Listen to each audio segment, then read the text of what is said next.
안녕하십니까? 안양 비산동 행복부동산입니다.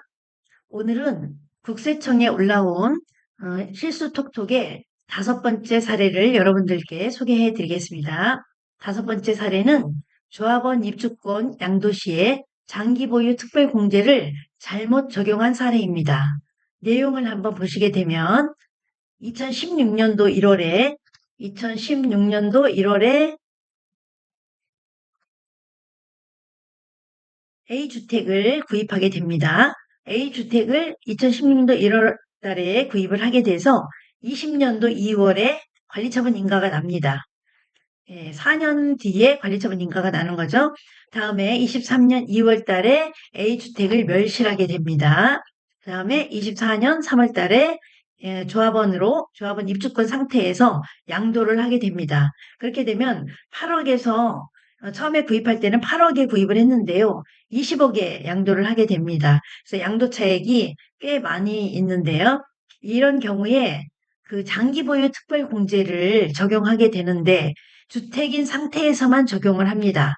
그래서 내용을 보시게 되면 고민훈 씨는 A주택의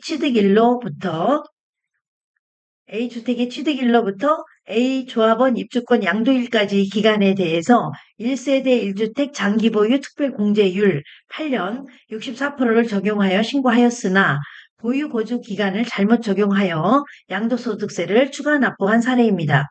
8년이라는 거는 2016년도 1월부터 24년도 3월까지의 기간을 8년 적용을 한 거죠. 그런데 입주권 상태에서는 장기보유 특별공제가 관리처분 인가일까지만 되기 때문에 사실상은 4년간만 적용을 해야지 맞습니다. 그런데 이분은 잘못 적용을 하게 돼서 8년을 적용하게 돼서 다시 4,400만 원을 신고를 했는데 실제는 1억 300만 원으로 정정 신고를 하게 됐습니다. 그래서 이러한 경우 실수를 할 수 있는 그런 사례가 흔히 있을 수 있는데요. 이런 점을 특히 신경을 쓰셔야 됩니다. 입주권은 다른 일반 주택과 다른 거와는 달리 세금에 있어서 특히 양도세에 있어서는 신중을 기해야 됩니다. 내용을 보시게 되면 이 사례를 설명해 드리겠습니다.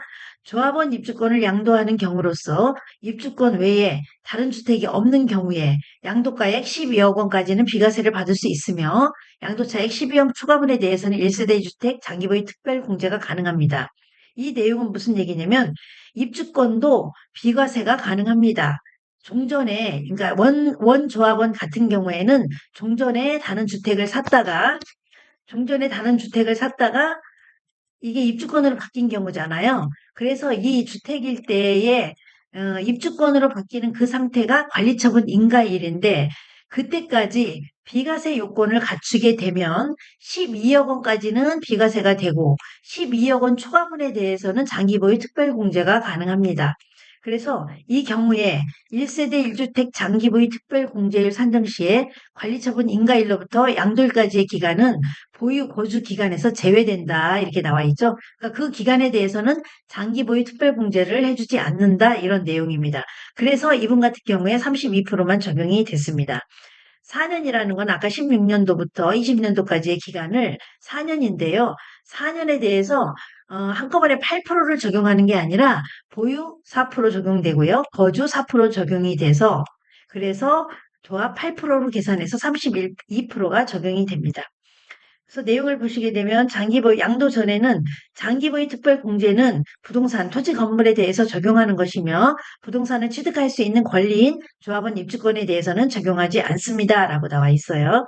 따라서 입주권을 양도하는 경우에 주택에 해당하는 기간만 장기보유 특별공제가 해당이 됩니다. 그 다음에 조합원 입주권 양도 시에 비과세 되는 요건을 다시 한번 살펴보겠습니다. 그 내용을 보게 되면 1번과 2번의 요건을 모두 충족해야 된다 이렇게 나와 있는데요. 그 내용은 관리처분 인가일 현재 비과세 요건을 갖출 것 이렇게 나와 있잖아요. 비과세 요건이라고 하는 거는 거주 요건이 있으면 거주 요건을 맞춰야 되고요. 보유 요건만 있어도 된다면 보유 요건을 맞춰야 됩니다. 그래서 만약에 2년 거주, 2년 보유 요건을 맞춰야 된다면 둘 다 맞춰야 되고요. 그 다음에 조정지구가 아닌 비조정지구에는 보유 요건만 맞추면 되게 되죠. 현재에는 2년 보유 요건을 맞추면 됩니다. 관리처분 인가일 전까지. 그 다음에 두 번째는 조합원 입주권 양도일 현재. 그러니까 이 조합원 입주권을 양도하는 날 현재 다른 주택이 없어야 됩니다. 그래서 다른 주택이나 분양권이 없어야 되고요.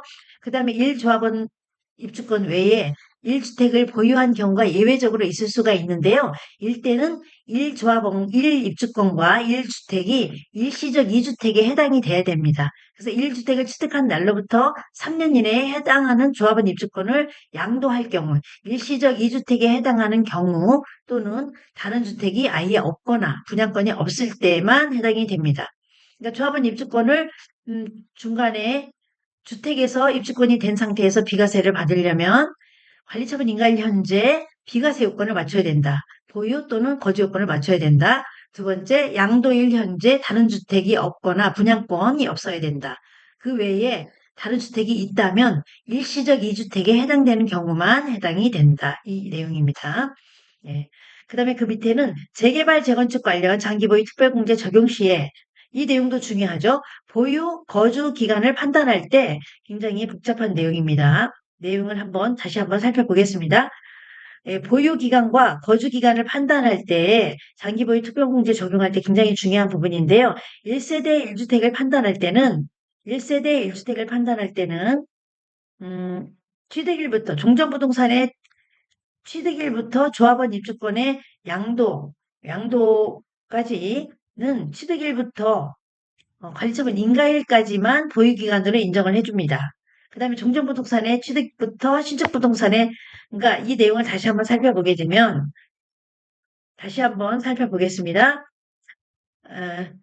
재개발, 재건축 관련 장기 보유 특별공제 적용 시에 보유 거주 기간의 판단 기준을 보게 되면 종전부동산이 조합원 입주권이 됐고 종전부동산이 조합원 입주권을 거쳐서 신축부동산까지 된 사례입니다. 그러니까 조합원 입주권인 상태에서 양도를 하게 되면 이때의 보유기간 인정은 취득일로부터 관리처분 인가일까지입니다. 다음에 종전부동산이 신축부동산으로 다시 준공이 떨어져서 신축부동산으로 됐을 때 양도일까지 때에는 취득일로부터 양도일까지를 보유기간으로 칩니다. 이 얘기는 뭐냐면 종전부동산에서 다시 공사기간을 입주권인 상태를 거쳐서 다시 주택이 되는 거죠.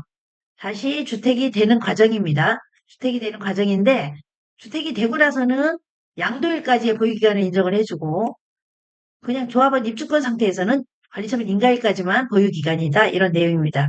그래서 거주기간은 실제 거주한 기간입니다.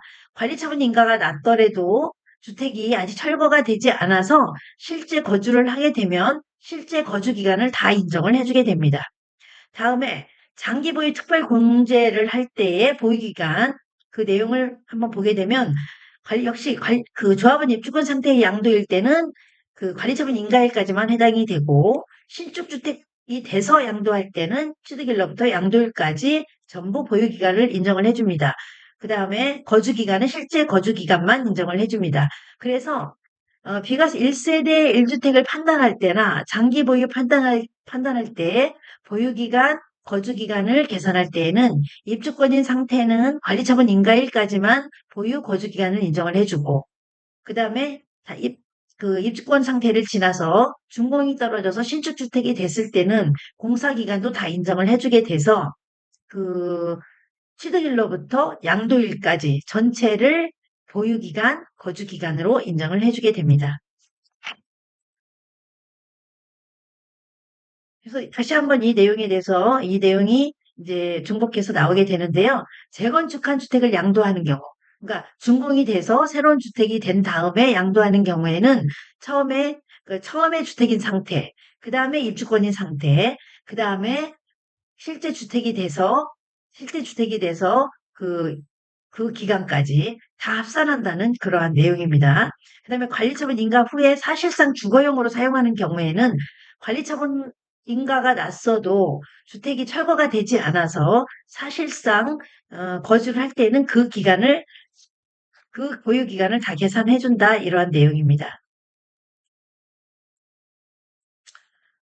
다시 한번 정리를 하게 되면 입주권의 장기 보유 특별 공제는 관리처분 인가일까지만 가능합니다. 근데 철거가 되지 않고 주택일 경우에는 거주 기간은 주택의 거주일까지 실제 거주일까지 인정이 되게 됩니다. 그래서 입주권의 상태에서 양도할 때에는 실제 양도일까지를 그 장기 보유 특별 공제를 해주는 게 아니라 관리처분 인가일까지 주택의 상태에서만 장기 보유 특별 공제가 되고요. 그 다음에 주택이 철거가 되지 않고 실제 거주를 계속해서 하게 되면 그 날까지 인정을 해주게 됩니다. 거주일은 실제 거주한 날까지 인정을 해주게 됩니다. 그래서 입주권의 장기 보유 특별 공제에 대해서 여러분들께 안내를 해드렸습니다. 이상은 안양비산동 행복부동산이었습니다. 혹시 궁금한 사항이 있으면 안양비산동 행복부동산으로 연락을 주시게 되면 이 내용에 대해서 상세히 안내해 드리겠습니다. 감사합니다.